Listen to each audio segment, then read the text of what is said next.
कक्षा 10वीं सामाजिक विज्ञान अर्थशास्त्र पाठ 2 भारतीय अर्थव्यवस्था के क्षेत्रक।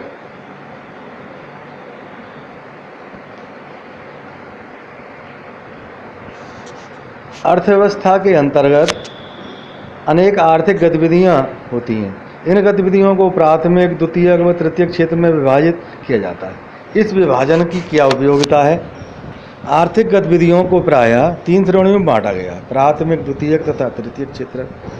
प्राथमिक क्षेत्र में कृषि, डेयरी, मत्स्य, वनारोपण से संबंधित गतिविधियां आती हैं। द्वितीयक क्षेत्र में विनिर्माण यानी उद्योग धंधों से संबंधित गतिविधियां आती हैं व तृतीयक क्षेत्र में सेवा संबंधी गतिविधियां आती हैं।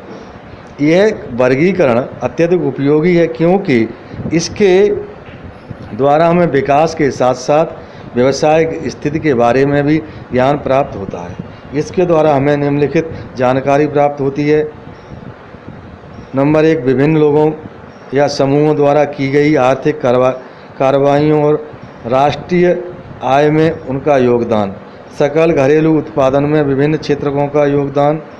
विभिन्न क्षेत्रों में उपलब्ध रोजगार का लेखा जोखा। विभिन्न क्षेत्रों में कार्यरत श्रमिकों की संख्या। आर्थिक गतिविधियों का स्पष्ट विभाजन। जीविका के लिए काम करने वाले अपने आसपास के वयस्कों के सभी कार्यों की एक लंबी सूची बनाइए। उन्हें किस तरीके से वर्गीकृत कर सकते हैं, अपने चयन की व्याख्या कीजिए।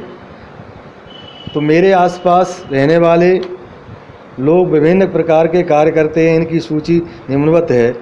नंबर 1, कृषि कार्य, पशुपालन, मधुमक्खी पालन, लकड़ी काटना, चीरना, फल संग्रह करना, मत्स्य पालन करना आदि।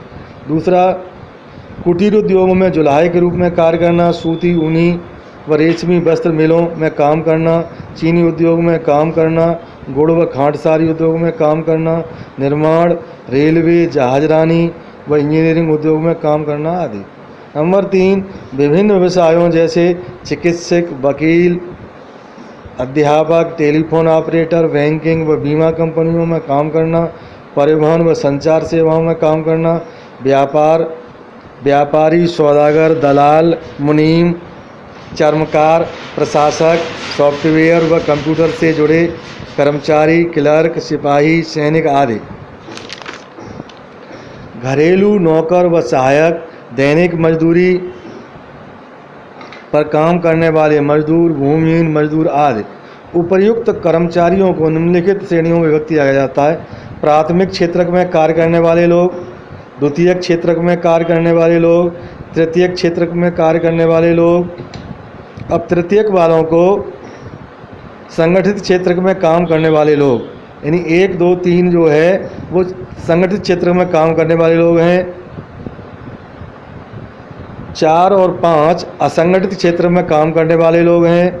उपयुक्त वर्गीकरण मेरे आसपास के लोगों के कार्य क्षेत्र की स्पष्ट तस्वीर प्रस्तुत करता है।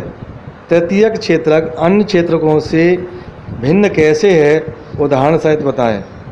प्राथमिक क्षेत्रक, इस क्षेत्रक में हम प्राकृतिक संसाधनों के प्रत्यक्ष उपयोग पर आधारित गतिविधियों का अध्ययन करते हैं। उदाहरण के लिए कपास, डेयरी उत्पाद, दूध, खनिज और अयस्क प्राकृतिक उत्पाद हैं और इनसे संबंधित गतिविधियों का अध्ययन प्राथमिक क्षेत्रकों में किया जाता है। इसे हम प्राथमिक क्षेत्रक कहते हैं क्योंकि यह उन सभी उत्पादों का आधार है जिन्हें हम क्रम से निर्मित करते हैं। द्वितीयक क्षेत्रक, इस क्षेत्र में वे गतिविधियां शामिल होती हैं जिनके द्वारा प्राकृतिक उत्पादों को अन्य रूपों में परिवर्तित किया जाता है। यहाँ वस्तुएं प्रकृति से उत्पादित नहीं होती बल्कि निर्मित की जाती हैं। उदाहरण के लिए कपास के पौधे से प्राप्त रेशे से सूत कातना और कपड़ा बुनना, गन्ने से चीनी बनाना या गुड़ बनाना और मिट्टी से ईंट या भवन बनाना, यह प्राथमिक क्षेत्र से अगला कदम है। तृतीयक क्षेत्रक, यह क्षेत्रक उपयुक्त दोनों क्षेत्रकों से भिन्न है। ये गतिविधियां प्राथमिक व द्वितीयक क्षेत्रक के विकास में मदद करती हैं। ये गतिविधियां स्वतः वस्तुओं का उत्पादन नहीं करती, अपितु वस्तुओं के उत्पादन में मदद करती हैं। परिवहन, भंडारण, संचार, बैंक सेवाएं और व्यापार तृतीयक गतिविधियों के उदाहरण हैं। ये गतिविधियां वस्तुओं के स्थान पर सेवाओं का सृजन करती हैं। सेवा क्षेत्रक में कुछ ऐसी अपरिहार्य सेवाएं भी हैं जो प्रत्यक्ष रूप से वस्तुओं के उत्पादन में सहायता नहीं करती हैं, जैसे शिक्षक, डॉक्टर, वकील, प्रशासक अथवा लेखाकर्मी। वर्तमान में सूचना प्रौद्योगिकी पर आधारित कुछ नवीन सेवाएं जैसे internet cafe, ATM booth, call centre, software कंपनियां भी महत्वपूर्ण हो गई हैं।